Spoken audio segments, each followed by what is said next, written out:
Dear students, आप लोगों को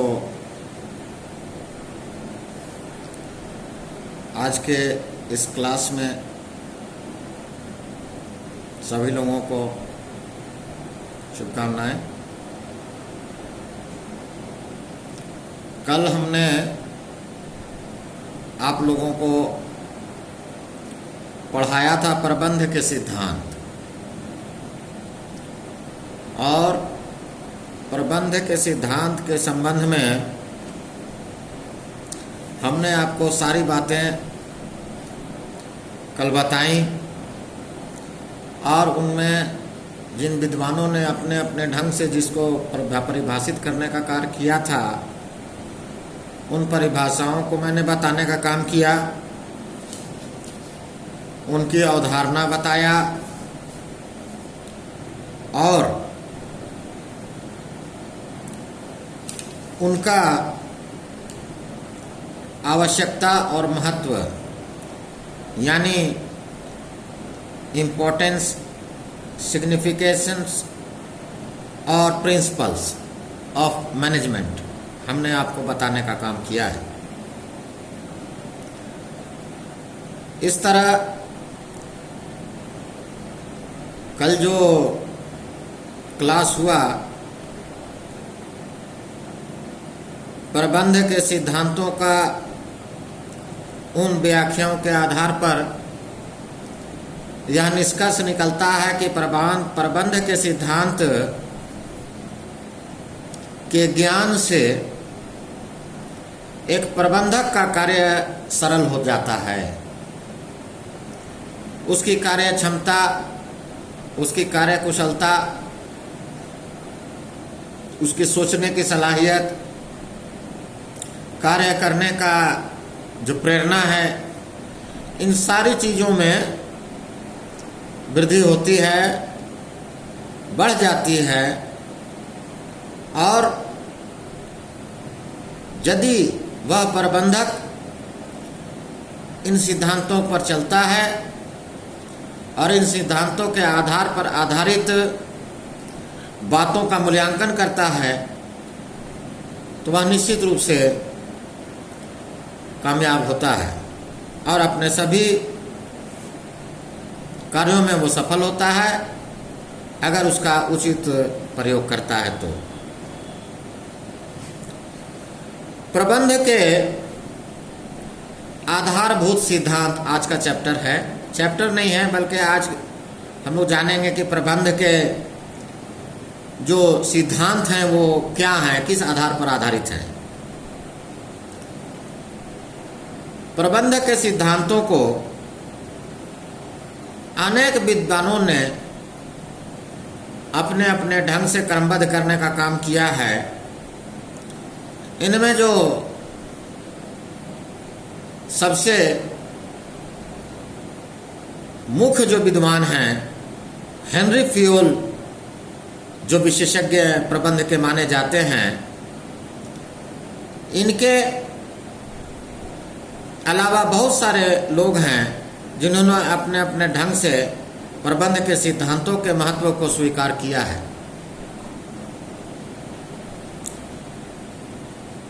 प्रबंधकीय सिद्धांत सामान्यता या सामान्य आधार पर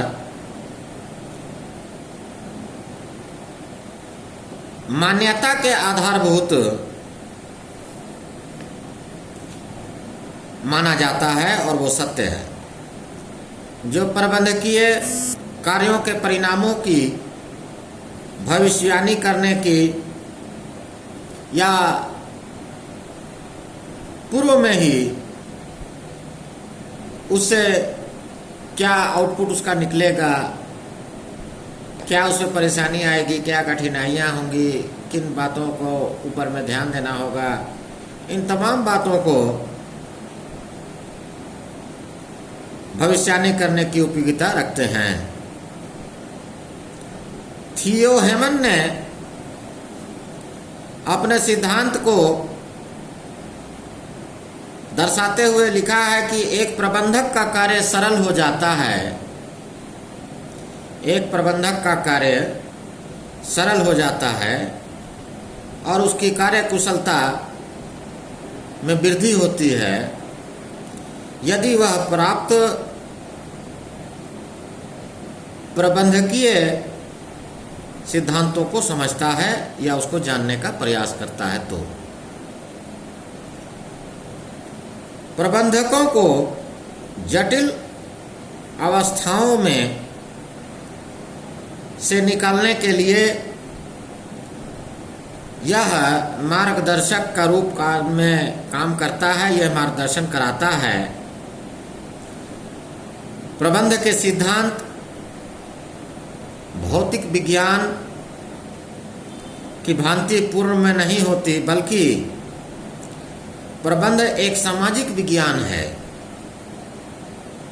जिसे मानवीय व्यवहार एवं प्रतिक्रियाएं आदि प्रभावित करती हैं। इनका महत्व बराबर या निरंतर बना रहता है। यद्यपि फ्यूल प्रबंध शास्त्रियों में से आते हैं और उन्होंने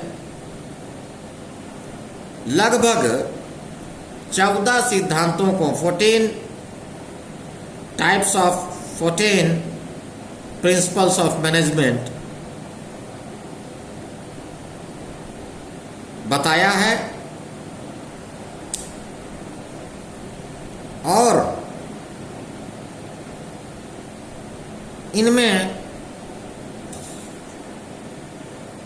सामान्य प्रबंध के सिद्धांतों को अत्यधिक महत्व दिया गया है।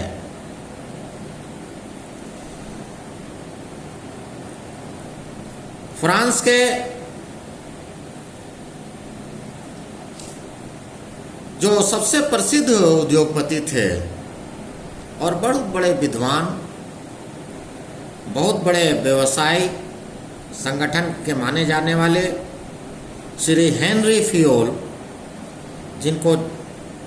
जिनके नाम से जाना जाता है, प्रबंध के क्षेत्र में अत्यधिक क्रियात्मक दृष्टिकोण के प्रतिपादक थे। उनकी मान्यता थी कि औद्योगिक संस्थाओं के प्रबंधकों को प्रबंध के कुछ आधारभूत सिद्धांतों का ज्ञान होना ही चाहिए। उनको इस बात का ज्ञान होना आवश्यक है और प्रबंध में उन्होंने इन 14 सिद्धांतों का जिक्र किया है, जिसको मैं आपको बताने जा रहा हूं। बच्चों, आप लोग इसको नोट डाउन भी करते जाइएगा।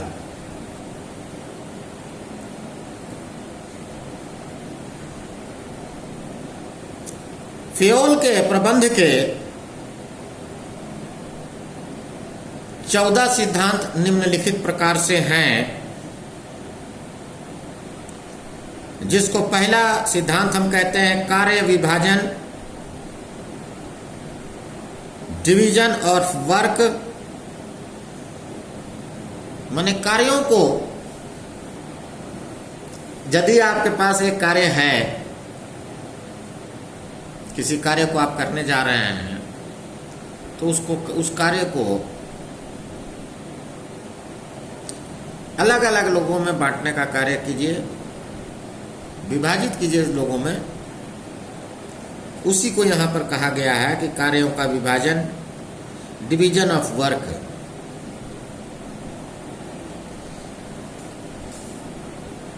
दूसरा है अधिकार और उत्तरदायित्व का सिद्धांत।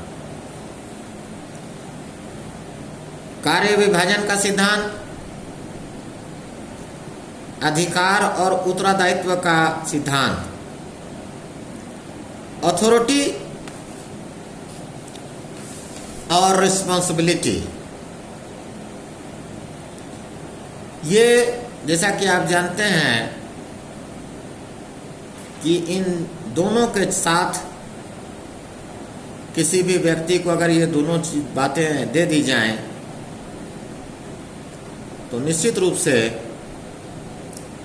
उन्हें कार्य करने में आसानी होती है और वह किसी भी कार्य को निष्पादन कर सकते हैं। ये दोनों अधिकार और कर्तव्य ये दोनों साथ साथ चलते हैं, क्योंकि मैनेजर का अधिकार, जैसा कि आप जानते हैं, अधिकार व्यक्तिगत रूप से और हो सकता है, लेकिन यदि उसको आधिकारिक जिम्मेवारी दे दी जाए तो वो अलग हो जाता है। बिना अधिकार के उत्तरदायित्व व्यक्ति को प्रभावहीन बना देता है।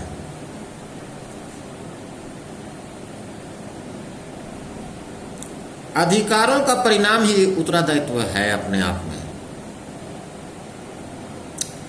तीसरा है अनुशासन, डिसिप्लिन, जिसको अंग्रेजी में कहा जाता है। डिसिप्लिन या अनुशासन, जैसा कि आप जानते हैं कि जहां कहीं भी होगा वह संस्था या वह संस्थान या वह व्यावसायिक संगठन या वह व्यावसायिक घराना या कल कारखाना निश्चित रूप से विकसित होगा, विकासशील होगा, क्योंकि डिसिप्लिन रखना, आप जानते हैं कि सेना में डिसिप्लिनरी एक्शन होती है और ये भी आप जानते हैं कि एक्शन देन रिएक्शन। तो इसलिए प्रबंध की सफलता के लिए संगठन में अनुशासन बनाए रखना अत्यधिक जरूरी होता है और आवश्यक होता है। अनुशासन से अभिप्राय यह है कि नियमों के प्रति आस्था व उनके पालन से है।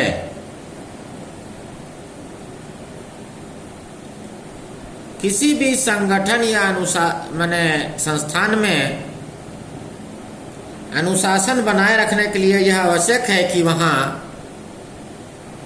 उच्च कोटि के निरीक्षक नियुक्त किए जाएं, जिससे आदेश का अनुपालन सही ढंग से हो सके। ये बहुत ही महत्वपूर्ण प्रक्रिया है। अब हम आते हैं चौथा पॉइंट, आदेश की एकात्मकता,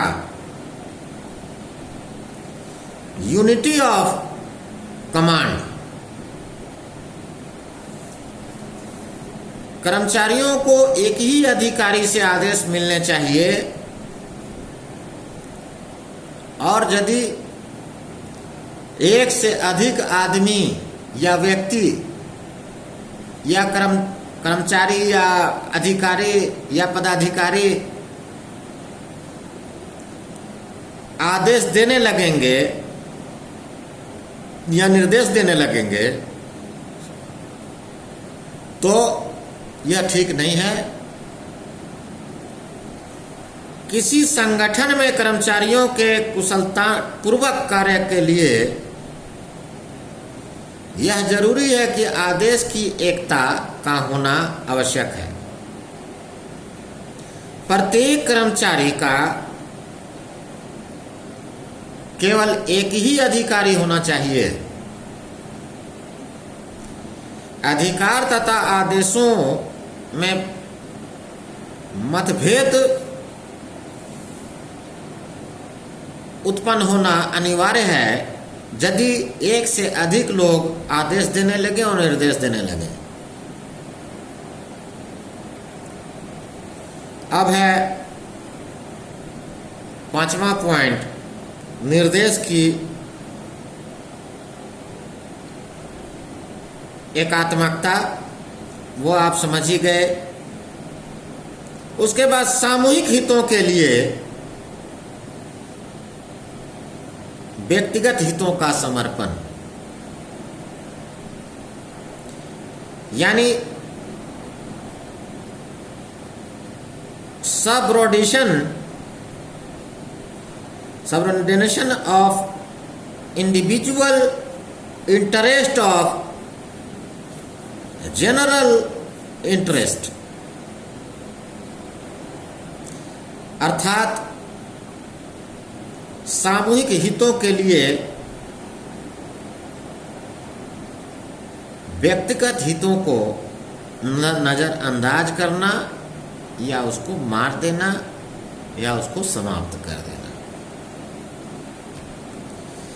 संस्था के हितों के ध्यान में रख करके प्रबंधक को यथासंभव समन्वय बनाना पड़ता है और समन्वय स्थापित करने का प्रयास करना होता है।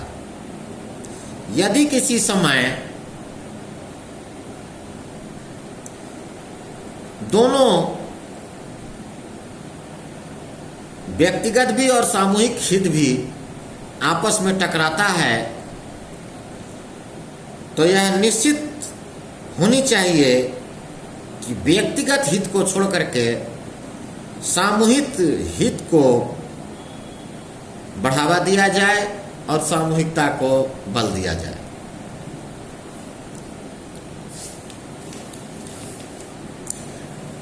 सातवां है कर्मचारियों का पारिश्रमिक, रेम्यूनरेशन ऑफ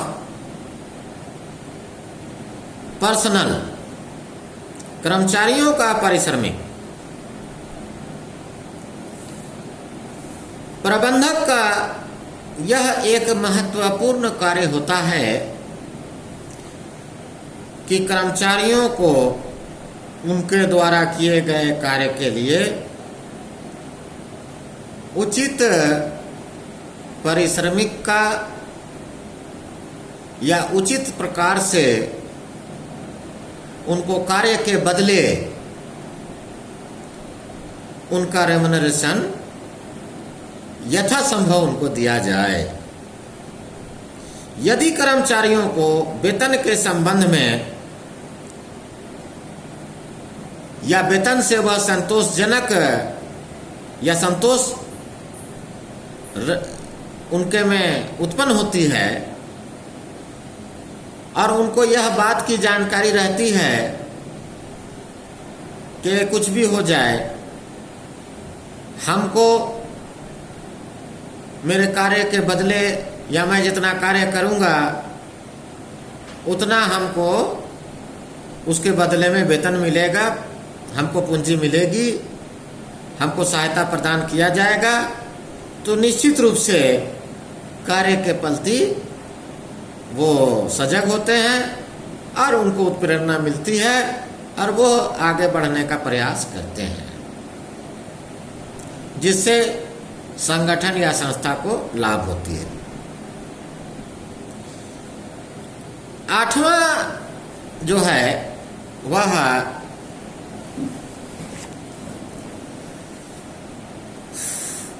केंद्रीकरण व विकेंद्रीकरण के सिद्धांत।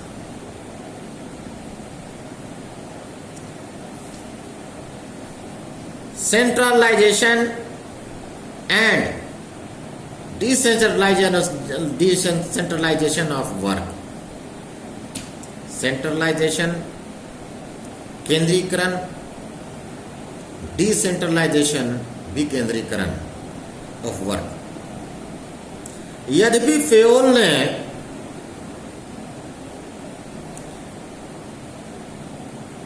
केंद्रीकरण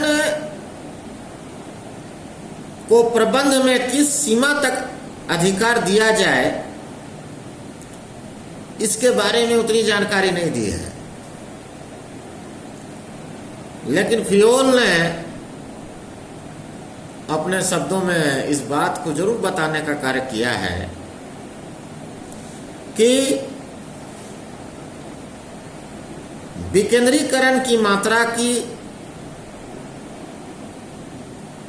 और केंद्रीकरण की मात्रा को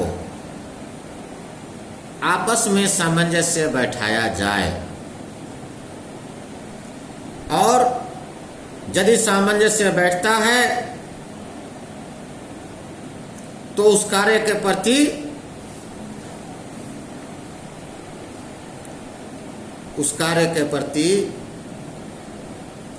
सम्मान होता है, उस कार्य के प्रति न्याय होता है।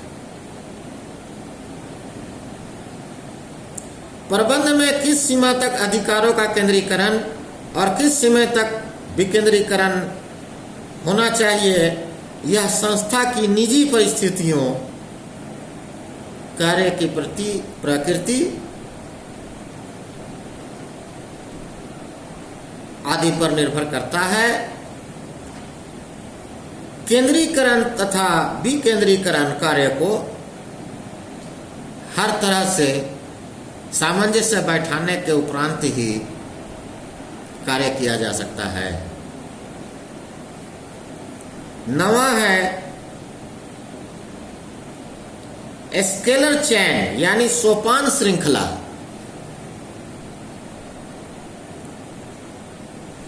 माने आप देखिएगा कि नीचे से ऊपर लोग जाते हैं, लेकिन ऊपर से नीचे तक आने के भी कार्य होते हैं, जिसे हम सोपान श्रृंखला के नाम से जानते हैं। यह एक प्रमुख सिद्धांत है प्रबंध का। उच्चाधिकारियों से अधिकारी नीचे की तरफ जाना चाहिए और संवाद को, उनके बीच में जो संवाद है उसको स्थापित होना चाहिए आपस में, और जो इसके संवाद के जो रास्ते हैं वो सबों से होके गुजरना चाहिए। अधीनस्थों को भी अपने विवेक से कार्य करने के लिए प्रेरित करना चाहिए। ऐसा नहीं है कि बहुत सारा जगह में जो आपने लिख दिया वही होना चाहिए, या आपने जो आदेश दे दिया या जो आपने जो निर्देश दे दिया बस वही हो, और अगर किसी तरह प्रकार की कोई जरूरत पड़ जाए तो बिना आपके आदेश और निर्देश के वो काम रुक गया। तो ये अपना विवेक भी होना चाहिए कर्मचारियों को, इसकी भी छूट मिलनी चाहिए कि अपना विवेक अनुसार वो कार्य कर सके। 10वां है व्यवस्था का सिद्धांत, प्रिंसिपल ऑफ ऑर्डर। हर बात के लिए, जैसा कि आप जानते हैं, अभी मैंने बताया था पिछले इसमें, कि हर बात के लिए उपयुक्त स्थान का चुनाव होना चाहिए। जगह जो है वो स्थान वो जो है वो साफ सुथरी होनी चाहिए, और जो जितने जिम्मेदार अधिकारी होगा वह उतना ही साफ सुथरा होगा। हर कर्मचारी के लिए एक निश्चित स्थान होना चाहिए या होना होगा। सही आदमी सही जगह पर स्थापित किया जाए, बैठाया जाए, और उचित व्यक्ति का चुनाव किया जाना चाहिए कि किस कार्य के लिए कौन आदमी सही है और किस आदमी को जगह दिया जाए, किसको बैठाया जाए और किसको हटा लिया जाए। किसके लिए? यह किसका कार्य है? प्रबंधक का कार्य है। किसके लिए यह लागू होता है? यह प्रबंधन के लिए लागू होता है, और प्रबंध का यह सिद्धांत का यह 10वां पॉइंट है।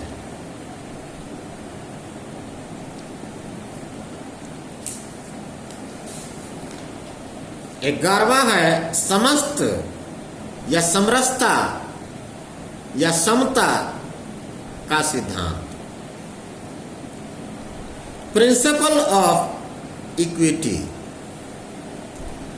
कर्मचारियों के साथ कहीं भी संस्थान, किसी भी संस्थान में यदि कर्मचारियों के साथ न्यायपूर्ण व्यवहार न किया जाए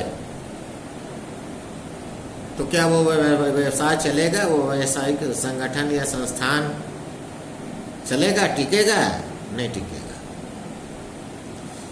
क्यों?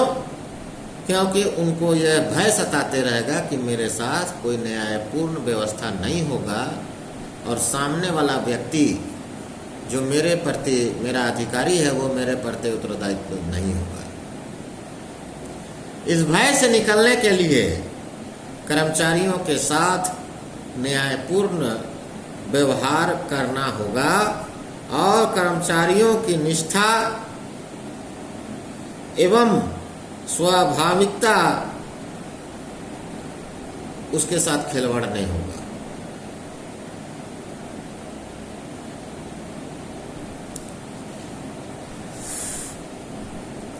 साथ में यह बात है कि समान एवं न्यायोचित व्यवहार के आधार पर आधारित होना चाहिए। यदि इन दोनों बातों पर आधारित होगा तो व्यावसायिक प्रतिष्ठान अपने मकाम पर रहेगा और वहाँ लाभ ही लाभ होगा, हानि का कहीं कोई अंदेशा नहीं रहेगा। 12वां पॉइंट, कर्मचारियों के कार्यकाल में अस्थायित्व, stability of tenure of persons.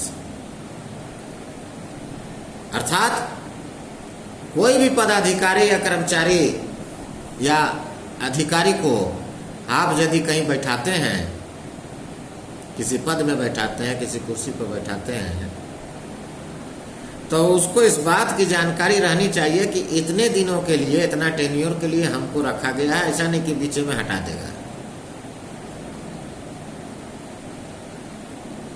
ये भय को दिल से निकालने के लिए यह जरूरी है कि कर्मचारियों के कार्यकाल को स्टेबल किया जाए, स्टेबिलिटी लाया जाए, उनको अस्थायी रखा जाए। क्योंकि किसी भी कर्मचारी को कोई कार्य को समझने के लिए समय लगता है। जब तक वह समझता है तब तक उस बीच में उसको देखा जाता है कि निकाल दिया जाता है, उसको ट्रांसफर हो जाता है, उसको हटा दिया जाता है। इसलिए कार्यकाल में अस्थायित्व होना अनिवार्य है। कार्य स्थल से कर्मचारी को बार बार बदलना ठीक नहीं है। अब इससे इसका कुप्रभाव यह होता है कि वह पर कर्मचारी हीन भावना से ग्रसित हो जाता है और उसकी कार्य क्षमता, उसकी कार्य कुशलता पर इसका प्रभाव पड़ता है।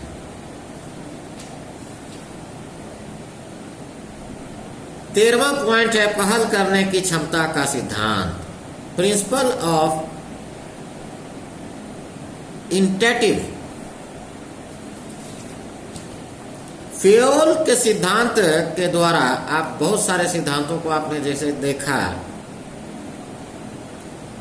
यहां पर है कि प्रबंधकों को चाहिए, एक बढ़िया प्रबंधक यह हुआ होता है जो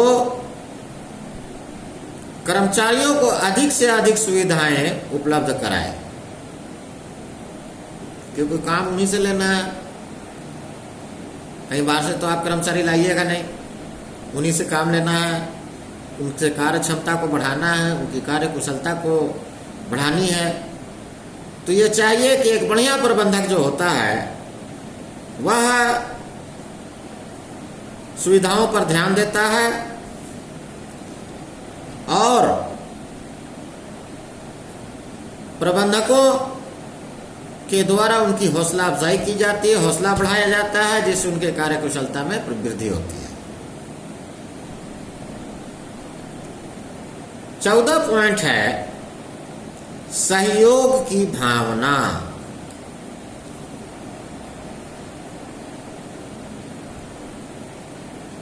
यानी स्पिरिट, जिसको बोलते हैं spirit of sports, spirits of work, spirits of culture, यही है सहयोग की भावना। किसी भी कार्य में जुट जाना, तत्पर रहना, उसके लिए खड़ा रहना, उसके लिए खड़ा होना, उसके लिए दौड़ भाग करना, यह जरूरी है।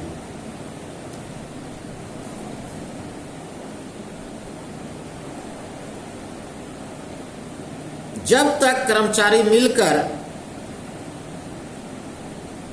इसको कार्य रूप नहीं देते हैं, ऐसा नहीं करेंगे, तब तक सफलता प्राप्त नहीं होगी। ये तमाम बातें किस चीज पर आधारित हैं? प्रबंध के सिद्धांतों पर आधारित हैं, और विभिन्न विद्वानों ने अपने अपने ढंग से प्रबंध के सिद्धांतों को बताने का कार्य किया है। और यह बताने का कार्य किया है कि एक बढ़िया जो प्रबंधक है, एक बेस्ट मैनेजर जिसको बोला जाता है, बेस्ट मैनेजमेंट जिसको बोला जाए, वह किस प्रकार से कार्य करे, किन सिद्धांतों पर चले, उसकी दिशा और दशा क्या होगी, इन तमाम बातों की जानकारियां इस चैप्टर में हम लोगों को मिली हैं। और इसको आपको ध्यान से पढ़ना होगा, और इसको जो भी बातें हैं उनको अच्छे ढंग से आपको समझनी होगी। तो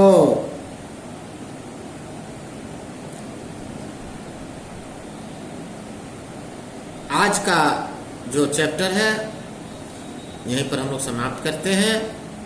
मुझे उम्मीद है कि फिर नेक्स्ट हम लोग मुलाकात करेंगे। तब तक आप लोग इसके जो क्वेश्चंस हैं, इनके जो प्रश्न हैं, उन प्रश्नों को भी आप अवलोकन करने का काम करेंगे, उनको देखें अच्छे से, क्योंकि मैं जो चैप्टर अभी आप लोगों को पढ़ा रहा हूँ ये बहुत ही इम्पोर्टेंट चैप्टर सब है।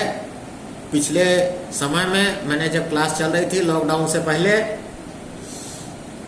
तो उस समय मैंने जैसा कि बताया है पूर्व में कि आप लोगों का 6-7 चैप्टर ऑलरेडी कंप्लीट है, उसको भी मैं मौका मिलेगा, जैसे कॉलेज खुलेगी तो फिर से उसको रिवाइज करेंगे हम। लेकिन अभी फ़िलहाल ये जो चैप्टर मैं पढ़ा रहा हूँ इसको आप लोग अच्छा से देखें, अच्छा से याद करें, और इसका प्रश्न उत्तर को देखें, और फेयर कॉपी में इसको नोट करने का काम करेंगे आप। मैं जब कॉलेज खुलेगा तो मैं देखूंगा आप लोगों को। शुभ रात्रि, धन्यवाद।